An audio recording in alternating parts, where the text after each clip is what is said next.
सो hey guys, मेरा नाम है सफल बिसन और आज हम स्टार्ट करने जा रहे हैं हमारा मैथ्स का बीएससी सेकेंड ईयर का पेपर नंबर 3।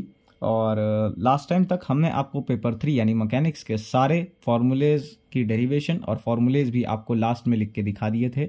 आज के लेक्चर में हम इसका लेक्चर नंबर 3 जो है रिकॉर्ड करने जा रहे हैं और आज के लेक्चर से हम जो है इसके क्वेश्चन से स्टार्ट करेंगे।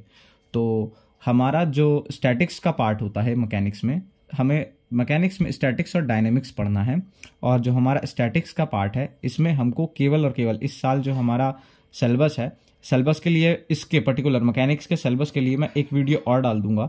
बिकॉज जब मैं फर्स्ट लेक्चर अपना सुन रहा था तो मुझे उतना सिलेबस पक्का नहीं था, तो मैंने आपको थोड़ा सा जो है सिलेबस ज़्यादा बता दिया है।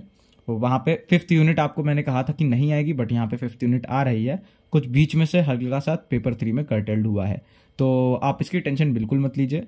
आपके जो मैकेनिक्स की प्लेलिस्ट होगी उसमें सबसे पहला लेक्चर ही आपका डिटेल में मैंने सिलेबस बताया होगा। उसके बाद जो लेक्चर नंबर 1 होगा मैकेनिक्स का, जहाँ से हम मैकेनिक्स पढ़ाना शुरू किए हैं आपको अपनी प्लेलिस्ट में, वहाँ पे मे भी हो सकता हो कि आपको लगे कि अरे सिलेबस वाले लेक्चर में तो कुछ बताया था, यहाँ पे तो बताया कि 5th यूनिट नहीं आएगी कर्टेल्ड सिलेबस में। तो आपको ये बता दो कि 5th यूनिट आ रही है कर्टेल्ड सिलेबस में। जो आपका पहला लेक्चर होगा सिलेबस पे प्लेलिस्ट में मैकेनिक्स की, वही आपका सही तरीके से बताया गया है। और बाकी वो थोड़ा सा मिस्टेक हो गई थी हमारे जिस लेक्चर जो हमारा मैकेनिक्स का पार्ट 1 है उसमें थोड़ी सी मिस्टेक हो गई है बताने में सिलेबस। तो चलिए कोई दिक्कत नहीं, आई होप आप लोग समझ गए होंगे अब।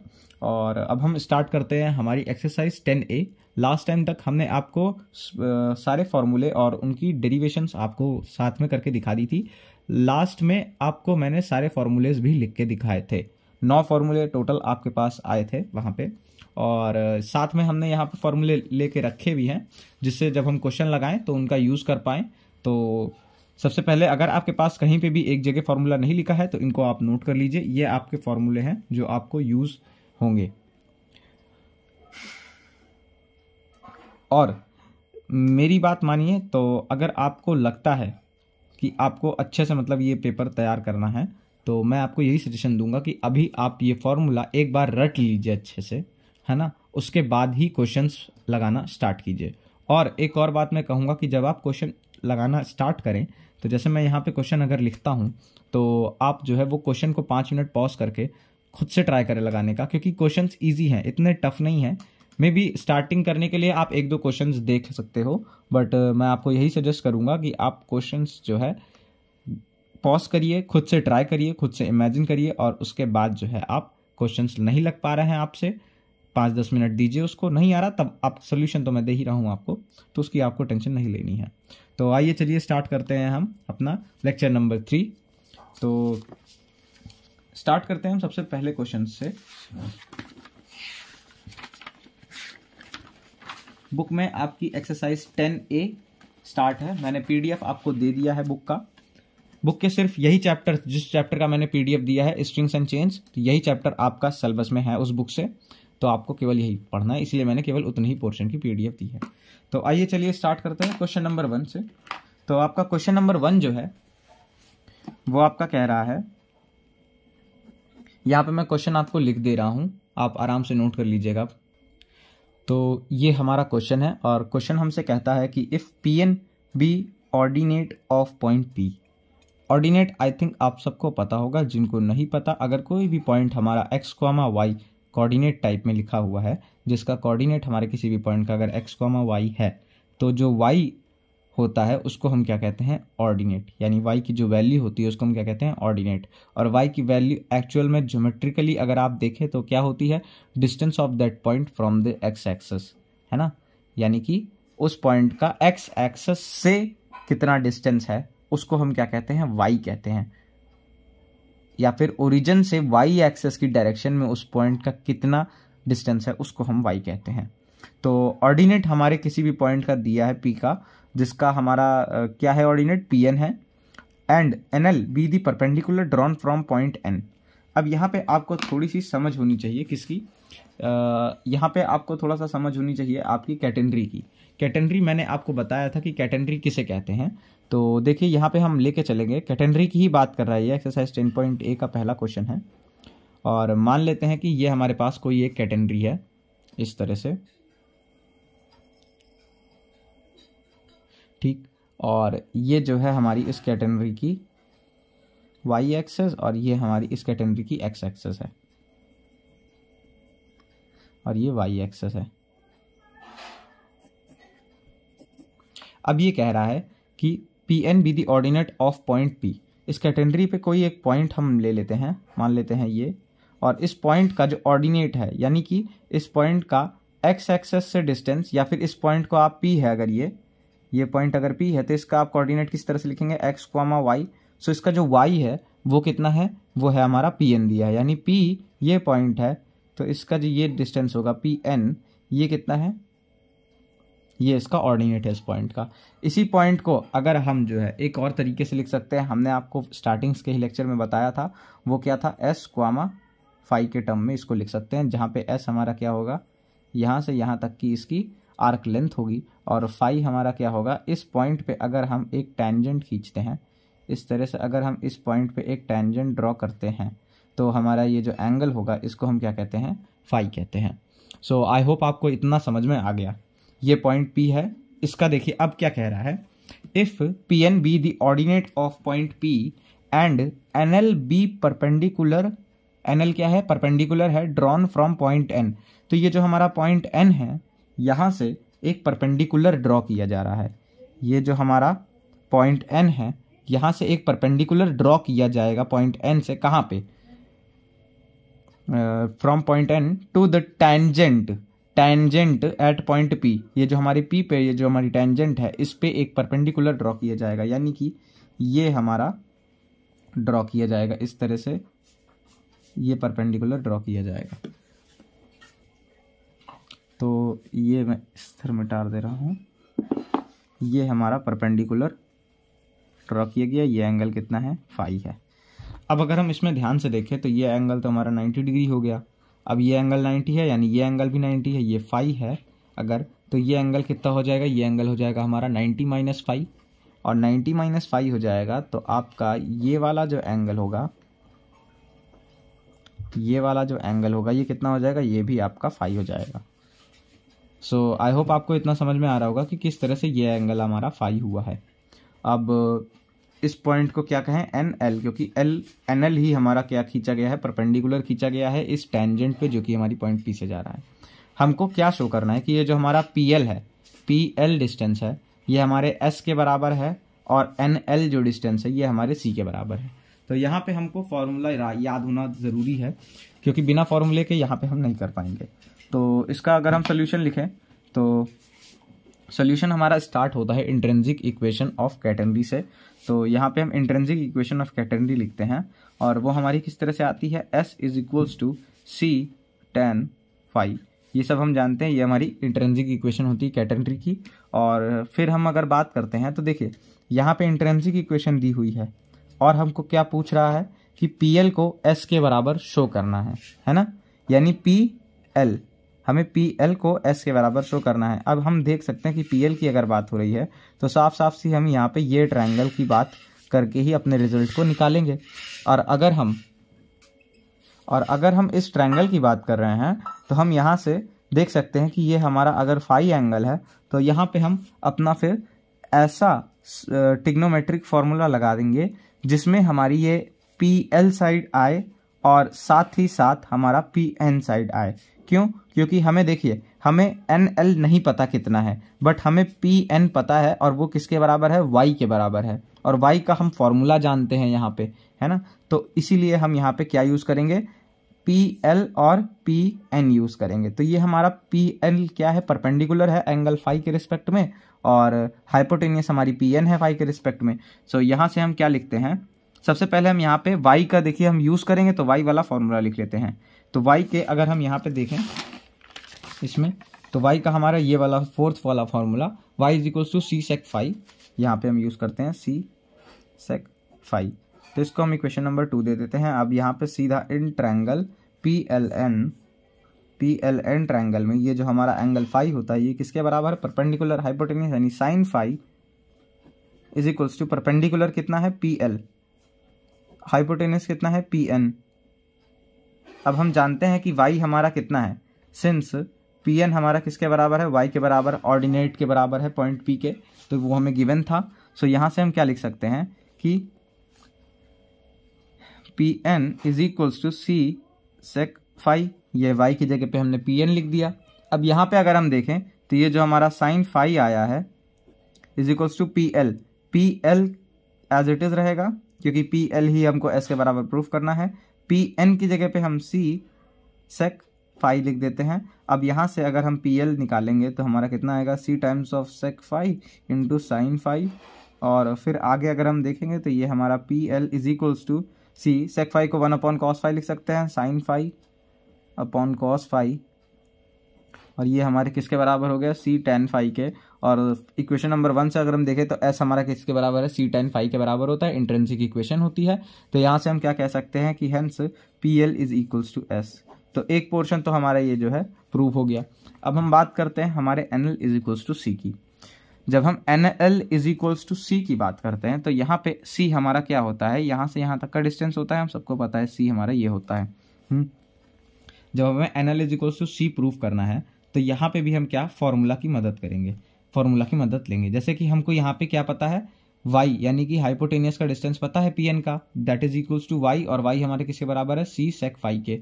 अब हमें क्या निकालना है, NL निकालना है, यानी कि बेस और हाइपोटेनियस। तो कौन सा ऐसा ट्रिग्नोमेट्रिक फॉर्मूला है जिसमें बेस और हाइपोटेनियस आता है, तो वो हमारा कॉस फाई होगा। तो सिंपल यहाँ से लिखेंगे कि as cos phi is equal to base upon hypotenuse, यानी कि ln या NL है अगर क्वेश्चन में तो NL ही लिख लीजिए, NL अपॉन हाइपोटेनियस Pn। अब Pn की वैल्यू फिर से आप यहाँ पे रखोगे, cos phi is equals to NL upon Pn की वैल्यू क्या है, C sec phi, C sec phi है। अब C sec फाई उठा के इधर करोगे तो NL जो आएगा आपका वो C times of cos phi into sec phi, और कॉस फाई सेक फाई का उल्टा होता है, ये दोनों कट जाएगा आपस में, ये हमारा C के बराबर, यानी NL हमारा C के बराबर आ गया। ये हमारा क्वेश्चन नंबर 1 लग गया। सो आई होप आपने इसको नोट डाउन कर लिया होगा, इसको पॉज करके आराम से आप नोट कर लीजिए। सो चलिए अब चलते हैं हम अपने नेक्स्ट क्वेश्चन की तरफ, क्वेश्चन नंबर 2।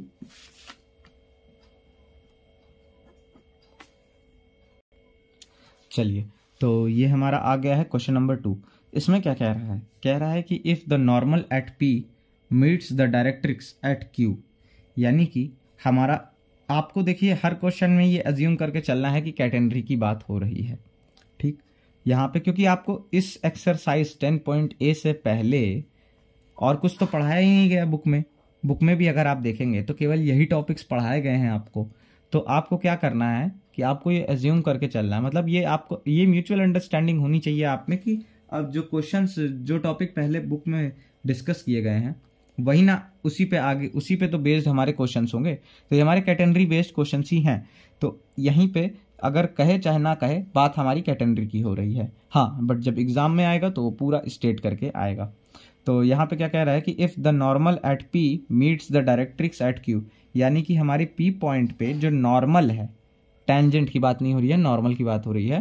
तो हमारे P पॉइंट पे जो नॉर्मल है वो हमारे डायरेक्ट्रिक्स पे एट पॉइंट Q पे जो है मीट कर रहा है, और हमको दिखाना है कि जो PQ होगा वो हमारा रो के बराबर होगा। रो हमने क्या बताया था आपको, रो हमने बताया था radius of curvature. Radius of curvature का हमने 2 फॉर्मूला भी बताया था, जो कि था, एक था हमारा y स्क्वायर अपॉन C और दूसरा था हमारा C is equal C into sec square phi के बराबर। तो आराम से पहले आप खुद से इमेजिन कीजिए, खुद से ये क्वेश्चन लगाने की कोशिश कीजिए। फॉर्मूला आप अपने बगल लिख के हेल्प ले सकते हैं, क्योंकि अभी इनिशियल स्टेज है, शुरुआती स्टेज है, तो उसमें फॉर्मूला याद रखना करके चल रहे हो तो बहुत अच्छी बात है, बट नहीं रखे हैं तो फॉर्मूला शुरुआत में आप स्टार्टिंग में लेके चल सकते हैं। सो आई होप आपने इसको ट्राई किया होगा खुद से, और कईयों का मुझे लगता है कि आ भी गया होगा, क्योंकि आसान है काफ़ी ये क्वेश्चन। तो चलिए आइए स्टार्ट करते हैं इसके डायग्राम की तरफ। सबसे पहले देखिए, मैकेनिक्स में आपको डायग्राम बनाना पड़ेगा, बिना डायग्राम के आप उतना समझ नहीं पाओगे और ना ही कर पाओगे उतना कि सोचो अगर कि सिर्फ फॉर्मूले से हो जाएगा। तो ये हमारी कैटेनरी है, और ये हमारी y एक्सेस और ये हमारी x एक्सेस है। अब देखिए यहाँ पे क्या कह रहा है, मीट द डायरेक्ट्रिक्स। तो डायरेक्ट्रिक्स हमारी यही होती है, हम जानते हैं ये हमारी डायरेक्ट्रिक्स होती है और ये हमारी एक्सेस होती है। तो ये हमारी क्या है, डायरेक्ट्रिक्स है। अब क्या रहा है, if the normal at point P, मान लेते हैं ये कोई हमारा पॉइंट पी है, इस पे हमने नॉर्मल खींची, यहाँ कहीं आके टच हो रही है ये नॉर्मल, ठीक। ये पॉइंट पी पे हमने क्या खींचा है, नॉर्मल खींची है। अब कह रहा है, सॉरी ये हमने टेंजेंट खींची, sorry if the normal at point P meets the directrix at Q, ये टेंजेंट है और इस टेंजेंट के 90 डिग्री पे ही हमारी नॉर्मल होगी। तो ये हमारी कुछ नॉर्मल आएगी इसके 90 डिग्री पे, और ये डायरेक्ट्रिक्स को इस पॉइंट पे कहीं जाके मीट कर रही होगी, ठीक। ये हमारी क्या है, नॉर्मल है, और ये हमारी टेंजेंट है, और ये हमारा क्या पॉइंट है, पॉइंट क्यू है हमारा, ठीक। तो और क्या कह रहा है क्वेश्चन में, meet the directrix at Q so that P Q is equals to rho. हमें क्या शो करना है कि ये जो हमारा पी क्यू है ये किसके बराबर है, रो के। तो अब आपको ये चीज़ मान के चलनी है कि हर बार वो आपको बताएगा नहीं कि इस पॉइंट का या इस क्यू पॉइंट का मतलब क्या है कोऑर्डिनेट, आपको खुद से एज्यूम कर लेना होता है क्वेश्चन में। तो यहाँ पे भी हम एज्यूम करेंगे कि इस पॉइंट पी का जो हमारा कह सकते हैं कोऑर्डिनेट होगा वो एस क्वामा फाई होगा एक, और एक होगा हमारा एक्स क्वामा वाई। हाँ, अब फाई हमारा यहाँ पे ये एंगल डिनोट कर रहा होगा, और एस हमारा क्या डिनोट कर रहा होगा, ये हमारी जो आर्क लेंथ है एस डिनोट कर रही होगी। वाई हमारा क्या डिनोट कर रहा होगा, ये जो हमारा डिस्टेंस है फ्रॉम दिस डायरेक्ट्रिक्स, ये हमारा क्या होगा, ये हमारा इस पॉइंट पी का वाई होगा, और एक्स तो हमारे यहाँ से मेजर किया जाता है ये होगा, ठीक है। तो अब हमको क्या करना है, हमको पी क्यू को दिखाना है कि ये हमारे रो के बराबर है। तो हम सबसे पहले रो का फॉर्मूला लिखते हैं, और इसके सॉल्यूशन में हम लिखेंगे कि रो का फॉर्मूला क्या होता है, रो इज इक्वल टू, दो फॉर्मूले हमने लिखा है रो के, y square upon C is equal to C sec square phi. ये है हमारा रो का फॉर्मूला, ये वाला फॉर्मूला हम यहाँ पे यूज़ करते हैं। और फाई एंगल अगर ये है, यहाँ पे आपको ध्यान से देखना पड़ेगा, ये अगर फाई एंगल है और ये आपका 90 डिग्री है, आपको पता है ये एंगल जो है आपका ये कितना है, 90 डिग्री है। तो ये आपका कितना एंगल हो जाएगा,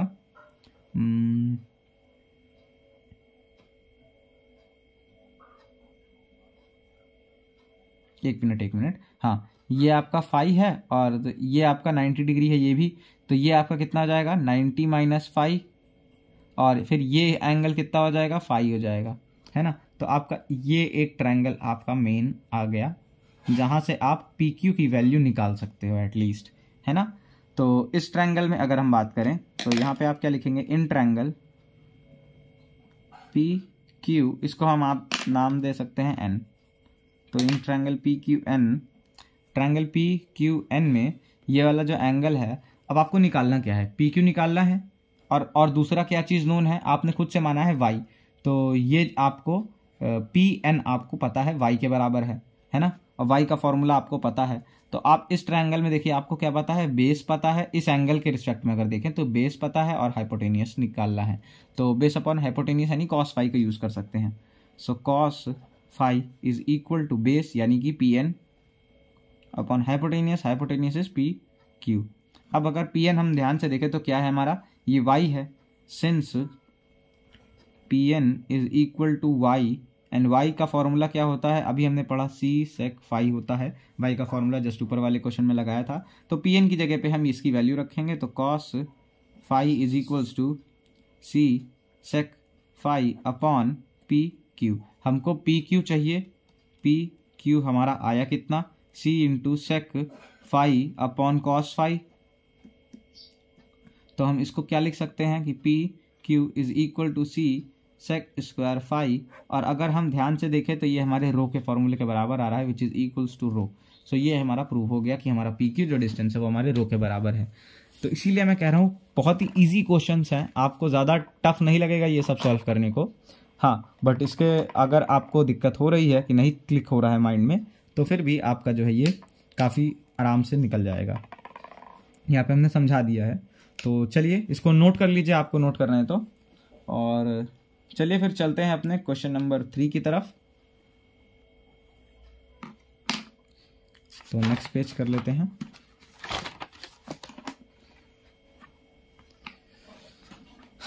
तो अब हम लिखते हैं यहाँ पे क्वेश्चन नंबर तो ये हमारा क्वेश्चन नंबर 3 है और क्वेश्चन नंबर 3 हमारा क्या कहता है, prove that if a uniform inextensible chain hang under gravity the difference of tension at 2 points varies as the difference of their height. क्या कह रहा है कि prove that if a uniform inextensible chain, जो हमारी यूनिफॉर्म इनएक्सटेंसिबल चेन है, मे भी आप इसको आराम से इतना इनएक्सटेंसिबल और इन सब में कंफ्यूज मत होइए। सिंपल आप क्या ले लीजिए, यूनिफॉर्म इनएक्सटेंसिबल का मतलब होता है कि एक्सटेंड नहीं की जाती हैं, और यूनिफॉर्म है वो मतलब कि उसकी जो लेंथ है, ब्रेथ है, या कह सकते हैं आप उसका जो मेजरमेंट है वो आपका क्या है, यूनिफॉर्म है, सेम है। और ये क्या कह रहा है कि वो हैंग कर रही है, लटक रही है अंडर द ग्रेविटी की वजह से वो लटक रही है। The difference of the tension at 2 points varies as the difference of their height, यानी कि उस चेन में, वो जो चेन हमारी हैंग कर रही है, ऑब्वियसली बात है वो एक कैटेनरी फॉर्म करेगी, और अगर वो एक कैटेनरी फॉर्म कर रही है तो ये कह रहा है कि उस कैटेनरी पे किसी भी 2 पॉइंट्स के बीच की जो टेंशन की डिफरेंस होगी, है ना, कोई भी 2 पॉइंट उठा लें और उनके बीच की अगर हम टेंशन देखें और फिर उस टेंशन का अगर हम डिफरेंस निकालें, तो वो डिफरेंस हमारा किस पे डिपेंड कर रहा होगा, वो डिपेंड कर रहा होगा उन दोनों की हाइट के डिफरेंस पे। उन दोनों पॉइंट की जो हाइट होगी हमारी डायरेक्ट्रिक्स से, उसके डिफरेंस पे हमारे डिपेंड कर रहा होगा हमारा टेंशन। यहाँ पे डिपेंड करना या फिर वेरी करना सेम होगा। क्यों? क्योंकि ये कह रहा है कि जो हमारे उन दोनों पॉइंट्स की पे लग रही टेंशन का डिफरेंस होगा वो वेरी करेगा उनकी, मतलब वेरी करेगा मतलब अगर हम उन दोनों पॉइंट्स को चेंज करते जाएंगे तो उसके साथ साथ हमारा क्या वेरी होगा, as the difference of their height, यानी कि उन दोनों की हाइट भी वेरी होती जाएगी। यानी कि क्या कह सकते हैं हम कि आपस में ये एक दूसरे के इंटर रिलेटेड है, यानी डायरेक्टली प्रोपोर्शनल है ना। तो यही चीज़ हमको बस प्रूफ करके दिखानी है। तो आइए चलिए पहले हम डायग्राम के थ्रू यहाँ पे समझते हैं कि हो क्या रहा है।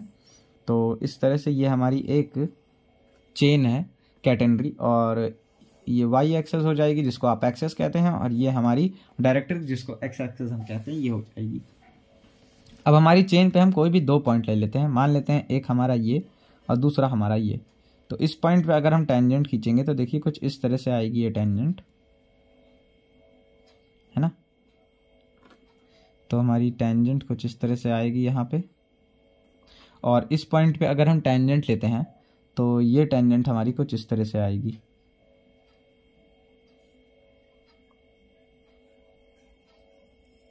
ऐसे।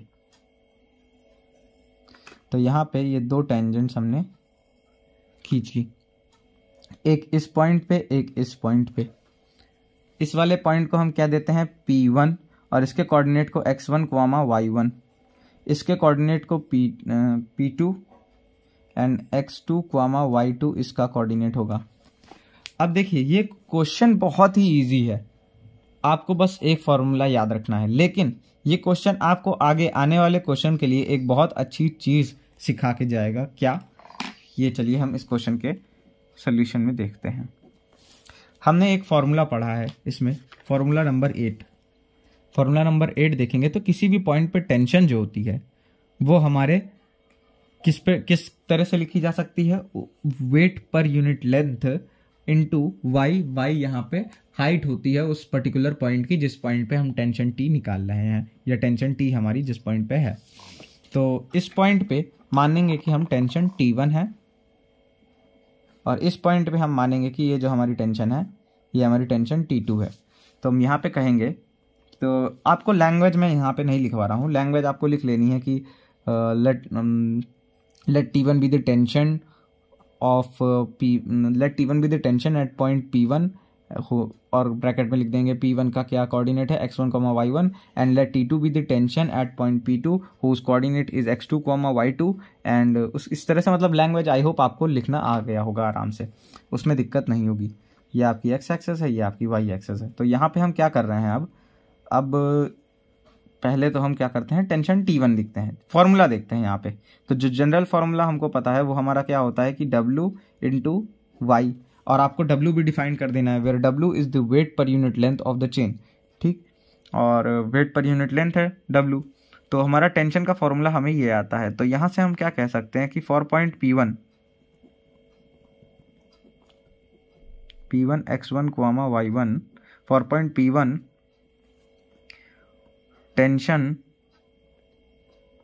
is T1 is equals to W into Y1 because W तो हमारा सेम होगा उस चेन के लिए, और for point P2 X2 comma Y2, सो ये हमारा क्या होगा, tension is T2 is equals to WY2। अब अगर इस इक्वेशन को और इस इक्वेशन को हम सब्ट्रैक्ट करते हैं, हमको क्योंकि क्या निकालना है, डिफरेंस ऑफ द टेंशंस। तो डिफरेंस ऑफ द टेंशंस अगर हम निकालते हैं, T1 माइनस T2 करते हैं, तो ये हमारा कितना आएगा, W अगर हम कॉमन ले लिए तो Y1 माइनस Y2 आ जाएगा। और यहाँ से हम कह सकते हैं कि जो डिफरेंस होगा इन दोनों टेंशंस, इन दोनों पॉइंट पे लग रही टेंशंस के बीच का, वो किसके डायरेक्टली प्रोपोर्शनल होगा, इन दोनों पॉइंट्स की हाइट के डिफरेंस के डायरेक्टली प्रोपोर्शनल होगा। इसका मतलब हम यहाँ से क्या कह सकते हैं कि जो हमारा टेंशन है, टेंशन इन दोनों पॉइंट पे लग रही टेंशन का डिफरेंस है, वो हमारा वेरी कर रहा है किसके साथ, हमारे इन दोनों पॉइंट्स के हाइट की डिफरेंसेस के साथ। तो ये हमारा हो गया। अब ये क्वेश्चन हमारा क्या बता के जा रहा है हमको, या क्या एक इंपॉर्टेंट चीज़ दे रहा है, यह क्वेश्चन हमारा ये बता रहा है कि आगे कोई भी क्वेश्चन में अगर हमको कभी भी टेंशन दी गई है, इसका मतलब क्या दिया गया है, साफ साफ उस पॉइंट की हाइट भी दी गई है। और अगर उस पॉइंट की हाइट दी गई है, इसका मतलब साफ साफ दिया गया है कि उस पॉइंट की टेंशन भी दी गई है। क्यों? क्योंकि T is equals to WY से हम टेंशन निकाल सकते हैं अगर हमें Y पता है, और अगर हमें T पता है तो हम हाइट निकाल सकते हैं जो कि Y होती है। W हमारा हर चेन के लिए सेम होता है, हमें पता ही है, वो हमारा वेट पर यूनिट लेंथ होता है उस चेन का। तो आई होप आपको ये क्वेश्चन नंबर 3 समझ में आ गया होगा, और इसको नोट डाउन करना है तो कर लीजिए। फिर उसके बाद हम चलते हैं हमारे क्वेश्चन नंबर 4 की तरफ। और ये सारे आंसर्स मैं आपको डायरेक्ट बस ऐसे सॉल्व करने के लिए बता रहा हूँ। इसके प्रॉपर सॉल्यूशंस विथ लैंग्वेज आपको जो है मैंने PDF में करके टेलीग्राम पे मैं दे दूंगा, लिंक डिस्क्रिप्शन में होगा। तो चलिए क्वेश्चन नंबर 4 स्टार्ट करते हैं।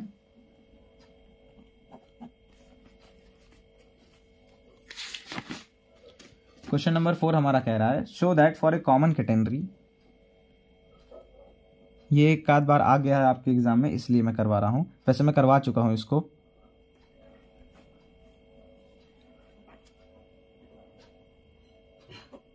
Show that for a common category x is equals to C log y plus S by C और इक्विवेलेंट टू किसके बराबर है, y plus S is equals to e to the C into e to the power x by C। ये हमने आपको formula की derivation करते वक्त ही बता दिया था, बट चलिए यहाँ पे अगर क्वेश्चन है तो एक बार फिर से कर लेते हैं। इसके लिए आपको सिंपल क्या करना है, पहले तो 3 फॉर्मूले लिखने हैं। कौन कौन से? पहला इंट्रिंसिक इक्वेशन वाला S is equals to C tan phi, दूसरा y वाला y is equals to C sec phi, और तीसरा आपका x वाला जो कि आप किसके किसके बीच निकालते हो, x और phi के बीच का जो रिलेशन था वो कितना आया था, x is equals to C log sec phi plus tan phi। यही आया था ना आपका फॉर्मूला। आप एक बार ध्यान से देखो, जो आपका x और phi के बीच का रिलेशन था वो कितना आया था, x is equals to C log sec phi plus tan phi। ये 3 आपने लिखा, एक equation 1, equation number 2, equation number 3। Equation 1 और इक्वेशन 2 को अगर हम ऐड करते हैं तो हमको क्या मिलेगा, s plus Y is equals to C common ले लेंगे sec phi plus tan phi, ये मिला। अब यहाँ से अगर हम s plus Y by C कर दिए तो sec phi plus tan phi की वैल्यू मिल गई हमको, कितनी है, s by y plus s plus Y by 3 by C। तो इसको हम क्या करते हैं, यूज करते हैं in equation number 4, in equation number 3। तो using equation 4 in 3 we get, हमको क्या मिलता है, x is equals to C log s plus Y by C, ये आपको मिलता है। अब हम यहाँ पे क्या करते हैं, C को डिवाइड कर देते हैं, मतलब इक्वल टू के इस तरफ लेते चलते हैं। तो इसको आप नोट डाउन करना हो तो कर लीजिए, उसके बाद हम चलते हैं अपने नेक्स्ट पेज पे।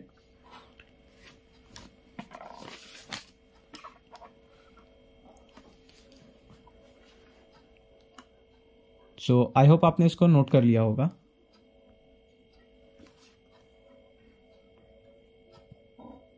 तो चलें अगले पेज पे। तो चलिए,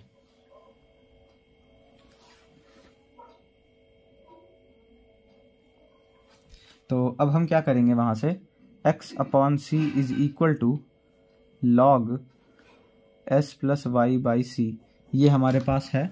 अब इसमें हम क्या करते हैं, दोनों तरफ एंटी लॉग ले लेते हैं। तो ये हमारा क्या आता है, e⁻x by C is equals to s plus Y by C.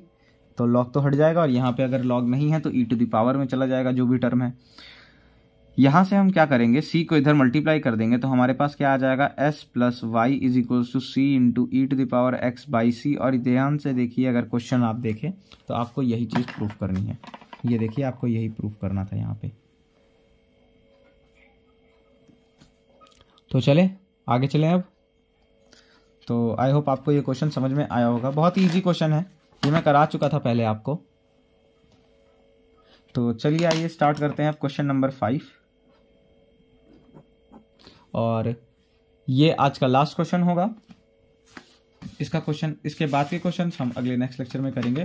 Question number 6 हम नहीं कराएंगे आपको,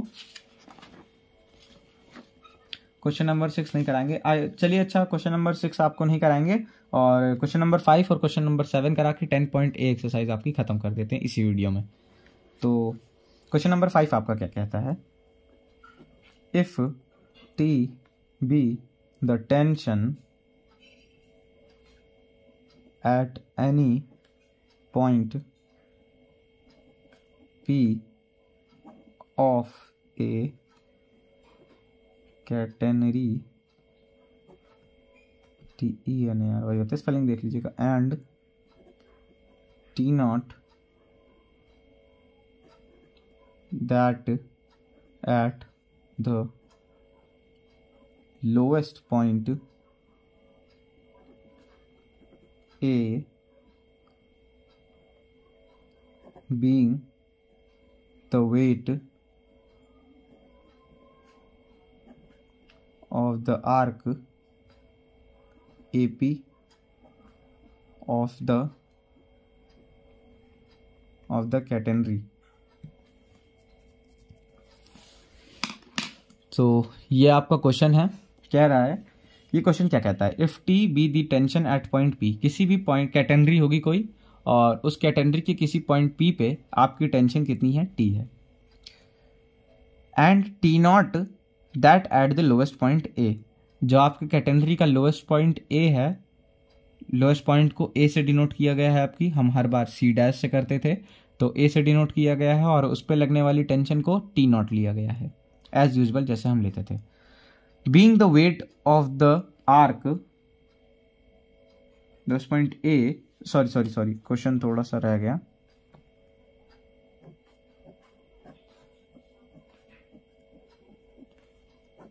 At point A, prove that T square minus T naught square is equals to W square, where W being the weight of the arc AP of the catenary। W क्या है, wait है arc का, AP arc का weight है catenary का। तो चलिए पहले हम इस कैटेनरी को बना लेते हैं। तो मान लेते हैं कि ये आपकी क्या है, कैटेनरी है और ये आपकी एक्सेस हो गई, ये आपका जो है डायरेक्ट्रिक्स हो गई। अब क्या कह रहा है कि किसी भी पॉइंट P पे टेंशन कितनी है, T है। तो हम एक पॉइंट लेते हैं और उस पॉइंट पे टेंजेंट खींचते हैं,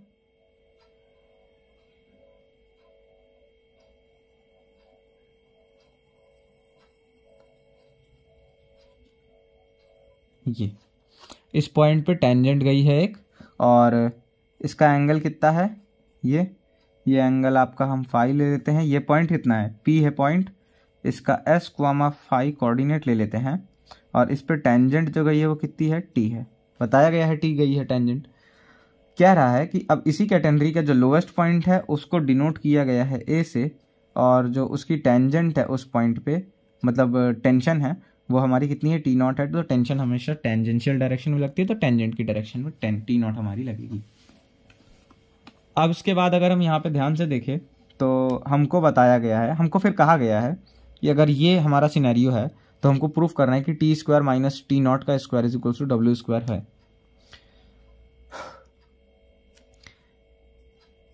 जहां पे W क्या है, weight of the arc AP, इस AP आर्क का वेट है, S इसकी लेंथ है। तो अब ध्यान से अगर हम देखें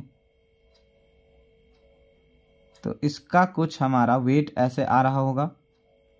देखिए आप जब भी, मैं आपको एक कह सकते हैं एक चीज़ बता दूं यहाँ पे आपको, कि जब भी आप यहाँ से इसका वेट की डायरेक्शन, इस आर्क लेंथ के ये जो सेक्शन है आर्क का चेन के, उसके जब भी वेट की जो हम वेट की एरो बनाएंगे या वेट की जो वेक्टर बनाएंगे कि वेट हमारा इसका इस नीचे की तरफ लग रहा है ना, तो आपको ये ध्यान रखना है कि जहाँ देखिए बीच से भी मैं बना सकता था, बट मैंने बीच से क्यों नहीं बनाया, कि जो इस पॉइंट पे लग रही टेंजेंट है और जो यहाँ पे लोएस्ट पॉइंट पे लगने वाली टेंजेंट है, वो जिस पॉइंट से पास कर रही होगी, हमारा जो इस आर्क का वेट होगा वो उसी पॉइंट के अलोंग नीचे जाएगा, डाउनवर्ड लगेगा। ठीक, तो इसीलिए मैंने यहाँ पे बनाया।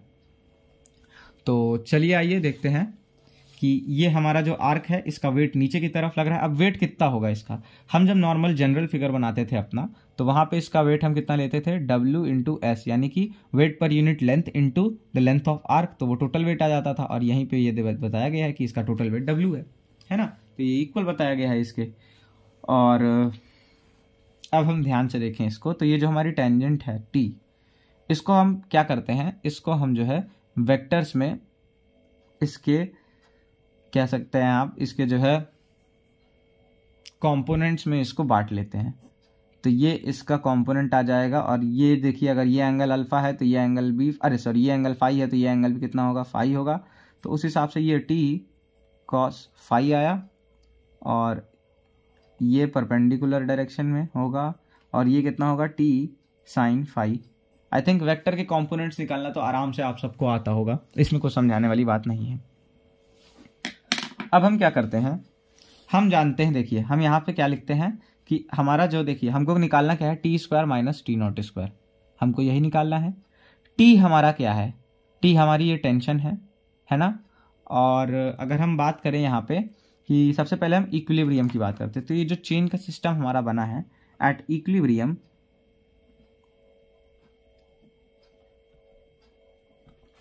इक्विलिब्रियम पे ये जो ऊपर लगने वाला टेंशन होगा ये हमारे नीचे लगने वाले फोर्स या फिर फोर्स के बराबर होगा। और यहाँ पे कौन सा फोर्स लग रहा है, वेट है इसका खुद का, ग्रेविटेशनल फोर्स इस वेट पे काम कर रहा है, तो ये टोटल हमारा ये ग्रेविटेशनल फोर्स लग रहा है जो कि W के बराबर है। तो हम यहाँ से लिख सकते हैं कि T sine phi is equal to W, and ये जो T नॉट इधर लग रहा है इसके बराबर होगा T कॉस फाई के, and T nought is equal to T cos phi. Equation number 1, इसको थोड़ा सा हम मॉडिफाई करके लिखें तो टी कॉस फाई हमको पहले लिख लेना चाहिए था, is equals to T nought. Equation number 2, अब इन दोनों इक्वेशन को हमको क्या करना है, स्क्वायर करके ऐड कर देते हैं। तो 1 का स्क्वायर प्लस 2 का स्क्वायर अगर हम करते हैं तो हमारे पास क्या आ जाता है, T square sine square phi plus T square cos square phi is equal to कितना आएगा, देखिए लेफ्ट हैंड साइड हमने स्क्वायर करके ऐड कर दिया, और फिर राइट हैंड साइड हम स्क्वायर करके ऐड कर दे रहे हैं, तो W square plus T nought square. तो ये देखिए यहाँ से टी स्क्वायर कॉमन लेंगे तो sine square phi plus cos square phi is equals to W square plus T nought square. आपको यहाँ से दिख रहा होगा कि आपको जो रिजल्ट लाना है वो आ रहा है धीरे धीरे, ये तो 1 हो जाएगा, T square minus T nought square हमारा कितना हो जाएगा, ये W स्क्वायर के बराबर आ जाएगा। और यही हमको प्रूफ करने को कह रहा था, प्रूफ दैट। तो ये हमारा हो गया क्वेश्चन नंबर 5, इसको आप नोट डाउन कर लीजिए। और इसके बाद हम चलते हैं हमारे क्वेश्चन नंबर 7 पे। क्वेश्चन नंबर 6 हम आगे की एक्सरसाइज कराने के बाद आएंगे, क्योंकि थोड़ा सा आगे की कंसेप्ट्स का यूज है उसमें, तो तब तक के लिए आप इसको नोट करिए।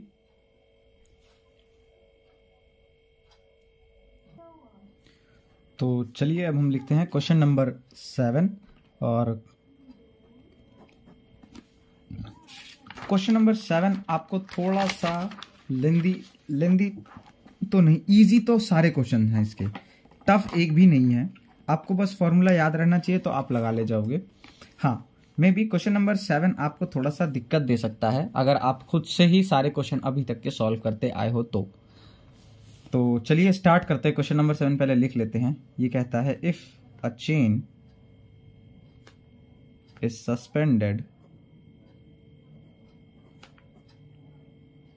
from 2 points A, B on the same level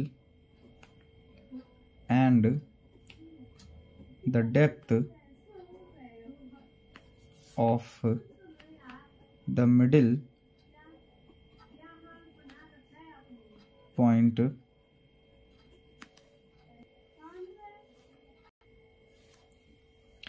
and the depth of the middle point AB, middle point below AB is L by N, where 2L is the length of the chain, show that the horizontal span AB is equal to L n minus 1 upon n log n plus 1 upon n minus 1। हमें इसके बराबर proof करना है। देखिए हमारा question क्या कह रहा है, पहले हम समझा दें। कह रहा है कि अगर कोई हमारी चेन सस्पेंडेड है, ठीक, from the 2 points A B, अगर कोई भी हमारे दो ए और बी हमारे 2 पॉइंट्स हैं जहां से हमारी चेन जो है लटक रही है ऑन द सेम लेवल, और वो दोनों मतलब एक ही लेवल पे वो लटक रही है, ठीक, वो दोनों जो पॉइंट्स हैं हमारे वो किस एक ही लेवल पे हैं, ऐसा नहीं कि कोई एक ऊपर कोई एक नीचे, वो दोनों एक ही लेवल पे हैं। And the depth of the middle point below A B is L by N. Depth of the middle point below A B कहने का क्या मतलब है कि ये आपको क्या दे रहा है, ये आपको सैग दे रहा है ना, ये आपको क्या दिया है, सैग दे रहा है। आई होप आपको याद होगा कि सैग और स्पैन क्या होता है। हमने आपको बताया था कि स्पैन आपका यहां से यहां तक का डिस्टेंस होता है स्पैन, और यहां से यहां तक का जो डिस्टेंस होता है लोएस्ट पॉइंट तक का फ्रॉम द हॉरिजॉन्टल लाइन, उसको हम क्या कहते हैं, उसको हम कहते हैं सैग। तो ये हमारा क्या दिया है, बस सैग बताया नहीं लेकिन है ये हमारा सैग ही, L by N, where 2L is the length of the chain, जहां पे जो हमारी लेंथ, चेन की लेंथ है वो कितनी है, 2L है। अब चेन की लेंथ मतलब ये नहीं, चेन की लेंथ मतलब ये पूरा, ये जो आपका कर्व गया है ये पूरा कितना है, 2L है। शो दैट, अब हमें क्या शो करना है, the horizontal span A B is equal to, अब ये जो ए बी मतलब ये जो स्पैन होगा यहां से यहां तक का डिस्टेंस ये हमारे इतने के बराबर आएगा, ये हमको शो करके दिखाना है। तो आई होप आपको क्वेश्चन क्या है समझ में आ गया होगा। इसको नोट कर लीजिए क्वेश्चन, और अब हम इसके बाद चलते हैं अपने नेक्स्ट पेज पे इसके सोल्यूशन की तरफ। सो आई होप आपने इसका क्वेश्चन नोट कर लिया होगा। देखिए जब हम बात करते हैं इसके सोल्यूशन की, तो सबसे पहले हमको यहाँ पे फिगर बना के देख लेना है। तो जब हम फिगर बनाएंगे तो मान लेते हैं कि ये हमारा क्या है, ए बी हमारा जो है 2 पॉइंट्स है जिनके बीच हमारा ये चेन जो है इस तरह हैंग कर रही है। ये हमारी क्या है, वाई एक्सेस, और ये हमारी एक्स एक्सेस, या फिर आप कह सकते हैं ये हमारी एक्सेस ऑफ कैटेनरी और ये हमारी डायरेक्ट्रिक्स ऑफ कैटेनरी है। कहा जा रहा है कि यहां से यहां तक का जो डिस्टेंस है इसको हम L बाई एन कहे हैं, और कहा गया है कि ये जो हमारी चेन की लेंथ है ये अगर 2L है तो ये हमारी L होगी, ये हमको बताया गया है। अब हमको यहाँ पे मानना क्या है, मान लेते हैं कि ये जो पॉइंट A है इसका कोऑर्डिनेट x, y है। हाँ, हमको फाइंड आउट करना है यहाँ से यहाँ तक का डिस्टेंस। अगर यहाँ से इस पॉइंट तक का डिस्टेंस हमारा x है तो यहाँ से यहाँ तक का डिस्टेंस कितना होगा, 2x होगा। हम सब जानते हैं स्पैन यानी कि 2x, ठीक। A अगर हमारा पॉइंट x, y है तो यहाँ पे अब हम क्या करते हैं, देखिए तो हमारा वाइड जो होगा वो कितना होगा, वो यहाँ से यहाँ तक का डिस्टेंस होगा y, है ना। यानी y हमारा, और यहाँ से यहाँ तक का ये पॉइंट हमारा c डैश होता है, और यहाँ से यहाँ तक का डिस्टेंस कितना होता है, ये हमारे c के बराबर होता है। तो y हमारा हम देख सकते हैं किसके बराबर है, l/n प्लस c के बराबर। सो यहाँ पे आप क्या लिखेंगे कि y सोल्यूशन इसका क्या करेंगे, जो आपका y है वो किसके बराबर है, y is equals to l/n plus C, l/n plus C के बराबर हमारा y है, इक्वेशन नंबर 1। अब यहाँ पे देखने वाली बात यह है कि हमको नहीं पता कि हमारी c की वैल्यू क्या है, तो हमारा मेन एम क्या होगा कि हमें c की वैल्यू किसी तरह पता लग जाए। अब c की वैल्यू पता करने के लिए हम वापस से, हमें क्योंकि कुछ नहीं मिल रहा है तो हम वापस से क्या करेंगे, वो सारे फॉर्मूले यहाँ पे निकालेंगे, सारे फॉर्मूले सामने निकालेंगे और देखेंगे कि हमको क्या क्या पता है। इस पॉइंट का यहाँ से, इस पॉइंट से, लोएस्ट पॉइंट से लेके पॉइंट ए का जो हमारी लेंथ है, आर्क लेंथ है, इसी को हम क्या कहते हैं, एस कहते हैं, है ना। इसी को हम कहते हैं एस, और एस हमारे एल के बराबर है। तो अब हम, अगर हमारे पास क्या दिया है, हमारे पास वाई पता है हमको, और हमें एस पता है, और हमको सी निकालना है। तो देखते हैं कोई फॉर्मूला हमारा यूज होगा। ये अगर हम फॉर्मूला देखें तो हमें y पता है, हमें s पता है, हमें c निकालना है, तो यहाँ से हमारी c की वैल्यू आ सकती है। तो हम ये वाला फॉर्मूला लगाएंगे कि y square is equals to C square plus S square, और यहाँ पे लिखेंगे since s is equals to l, so y की वैल्यू l/n प्लस सी का whole square is equals to C square plus s की बजाय l square हो जाएगा। ये हो जाएगा l plus n times C upon n square, और इसका whole square is equals to C square plus L square. ये उधर जाएगा तो L square plus N square C square plus 2l/n/c is equals to N square C square plus N square L square. हमने n को multiply कर दिया। यहाँ तक आपका सिंपल जो है क्वेश्चन सॉल्विंग है और कुछ नहीं है। इसके बाद क्या करना है, एन स्क्वायर सी स्क्वायर से N square C square cancel out हो गया। यहाँ पे अगर हम देखें तो एल स्क्वायर हम उधर भेज देते हैं, तो ये 2ln/c is equals to N square L square minus L square. यहाँ से 2nc into L is equal to L square बाहर ले लिया, एन स्क्वायर माइनस 1 बचा, एल से एल कटा, c की वैल्यू हमारी कितनी आ गई, l/2n into N square minus 1। और इसी को हम क्या लिख सकते हैं, c is equal to l/2 into n minus 1/n, है ना। I am sorry. तो ये हमारी c की वैल्यू आ गई। अब हम इस c की वैल्यू को यहाँ इक्वेशन नंबर 1 पे पुट करते हैं। तो यहाँ पे लिखेंगे putting the value of in equation 1 we get, हमको क्या मिलता है, y is equals to l/n plus c की value l/2 into n minus n/1, इतना आया। यहाँ से अब हमको y की भी वैल्यू मिल गई, और y की वैल्यू हमारी क्या निकल के आ रही है, l/n है। तो हम क्या करते हैं, l कॉमन ले लेते हैं, अंदर बचेगा 1/n plus n/2 minus 1/2n, इतना बचा। अब y is equal to, l तो बाहर है ही है, n नीचे कॉमन ले लेते हैं, 2n आ जाएगा, n से n 2 प्लस 2 से 2n, n square minus 2n तो 1। तो यहाँ पे कितना आया, ये आ जाएगा l into N square plus 1 upon में 2n, इतना आ गया। अब इसके बाद y की वैल्यू हमारी कितनी आ गई, l/2n into N square plus 1, ठीक। तो ये हमारी y की वैल्यू आ गई। हमको निकालना क्या था, फाइनली हमको निकालना था यहाँ पे 2x निकालना था, है ना। तो अगर हमारे पास देखते हैं हम अब कोई फॉर्मूला ऐसा है जो कि हमारा x निकालने में हमें हेल्पफुल हो। तो यहाँ से अगर हम ये वाला फॉर्मूला देखें तो ये तो काम में नहीं आएगा, बट हमारा ये वाला फॉर्मूला देखें अगर, तो ये हमारे काम में आएगा। x इज इक्वल्स टू सी की वैल्यू हमने यहाँ पे निकाल ली है, तो c हमें पता है। हमें y की वैल्यू हमने अभी निकाली है, ये y की वैल्यू हमें पता है। फिर हमें c की वैल्यू पता है, y की वैल्यू पता है, s हमारा l के बराबर है, तो x की वैल्यू हमें आराम से यहाँ पे आ जाएगी। तो चलिए हम यही चीज़ यहाँ पे यूज़ करते हैं। तो s एट पॉइंट, यहाँ पे क्या करेंगे, पॉइंट a पे, पॉइंट a की जब हम बात करेंगे तो हम क्या कहेंगे कि पॉइंट a पे हमारा जो x होगा वो कितना होगा, at point a point A की जब हम बात करते हैं तो उसके लिए x का फॉर्मूला कितना होगा, c log s plus Y upon C, है ना, इतना ही होता है।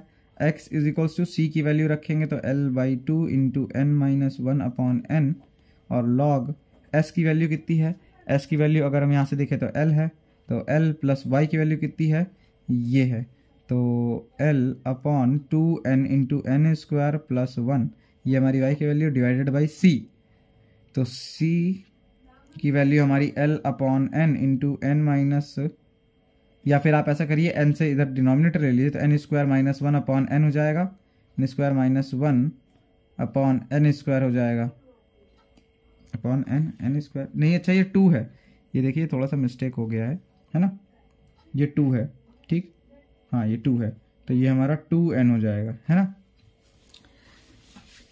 यहाँ से आपको थोड़ा सा आप सम करना पड़ेगा, कैसे, ये l/2 n minus one upon n is into log और फिर क्या वैल्यू आएगी यहाँ पे, तो ऐसा करिए आप लॉग के अंदर जो ये हमारी क्वांटिटी है, इसमें जो हमारा न्यूमरेटर वाला पोर्शन है ये वाला, इसमें हम 2n जो है डिनोमिनेटर में ले रहे हैं, एलसीएम ले रहे हैं, तो 2n अगर हमने एलसीएम लिया तो 2nl plus l into N square plus 1 बचेगा, अपॉन में l/2n into N square minus 1। तो इसको हम अच्छे से लिख ले रहे हैं, थोड़ा कन्फ्यूजन हो सकती है। तो हमारा देखिए x कितना था, हम फिर से आपको बता दें x कितना आया है। x का फॉर्मूला होता है c log s plus Y upon C, इतना होता है। वहाँ पे राइटिंग थोड़ी ख़राब हो गई थी वापस से, इसलिए मैं लिख रहा हूँ यहाँ पे। तो x हमारा कितना आता है, c की वैल्यू हमारी कितनी आई थी, अगर हम यहाँ ध्यान से देखें तो ये देखिए हमारी c की वैल्यू आई थी l/2 into N minus n 1/n, तो l/2 into N minus 1/n into log s की वैल्यू कितनी आई थी हमारी, ये s तो हमारा l है, प्लस y की वैल्यू कितनी आई थी, ये देखिए आप y की वैल्यू l/2n इंटू, ये देखिए l/2n into N square plus 1, y की वैल्यू l/2n into N square plus 1। So y की वैल्यू रखेंगे l/2n into N square plus 1 upon में c की वैल्यू। अब हम c की वैल्यु ये वाली नहीं रखते हैं, c की वैल्यू हम ये वाली रख देते हैं, तो इजी हो जाएगा हमारा सॉल्व करना, है ना। यही तो इक्वल आया था इधर, तो हम यहाँ पे c की वैल्यू रखेंगे l/2n into N square minus 1। अब हम ऊपर यहाँ पे क्या करेंगे कि 2n जो है एलसीएम ले लेते हैं। तो चलिए यहाँ से x कितना आएगा, l/2 into N minus n 1/n into log, यहाँ से 2n लिए तो 2ln plus l n square plus l, हमने l को मल्टीप्लाई कर दिया अंदर, अपॉन में 2n divided by l n square minus 1 upon में 2n से 2n हमारा कैंसिल आउट हो जाएगा। x की वैल्यू कितनी आएगी, l/2 into N minus 1 upon n into log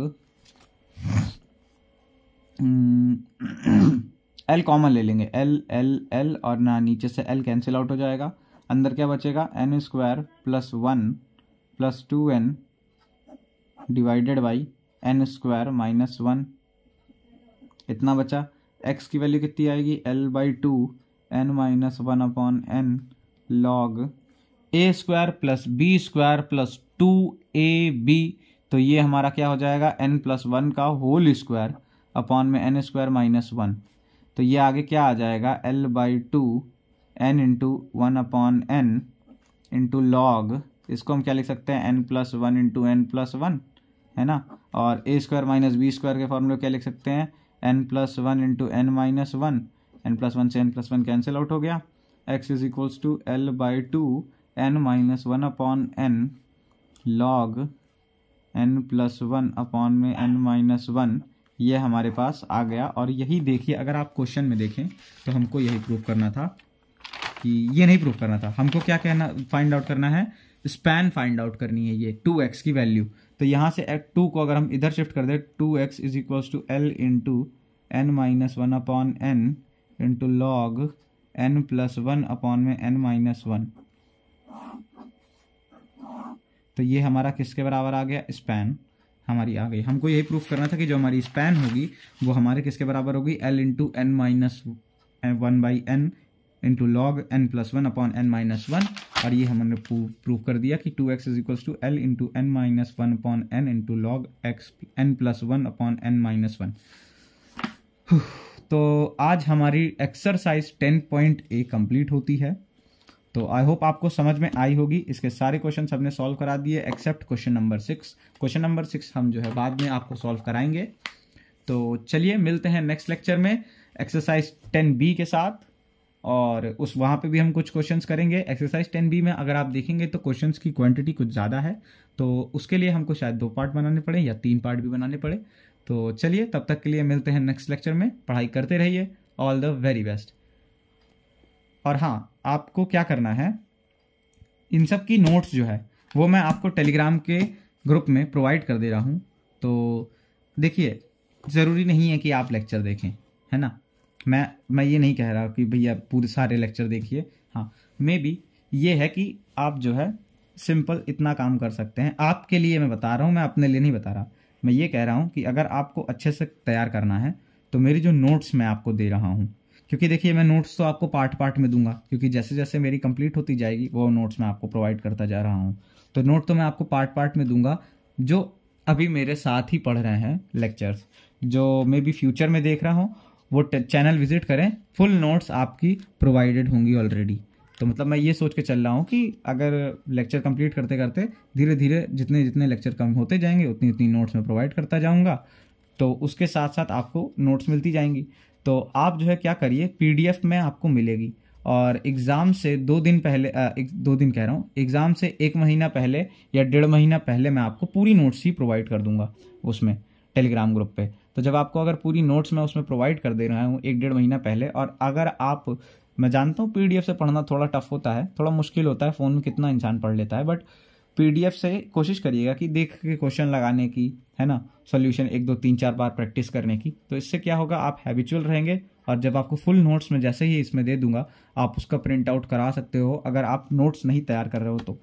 और अगर आप नोट्स तैयार कर रहे हो तो कोई बात ही नहीं, लेकिन अगर नहीं तैयार कर रहे हो, क्योंकि आपकी नोट्स बेस्ट होंगी, लेकिन अगर आप नोट्स नहीं तैयार कर रहे हो, अगर आप सिर्फ और सिर्फ उस नोट्स पे डिपेंड हो, तो मैं गारंटी दे सकता हूँ कि नोट्स तो आपको प्रोवाइड कर ही दूंगा मैं।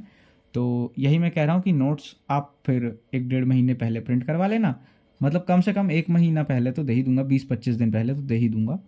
और प्रिंट करवा के आप 20-25 दिन रहेगा, आराम से उसको प्रैक्टिस कर सकते हो, उसमें कोई दिक्कत नहीं होगी आपको। सो ज्वाइन कर लीजिएगा, टेलीग्राम लिंक डिस्क्रिप्शन में दिया हुआ है। तो चलिए मिलते हैं नेक्स्ट लेक्चर में।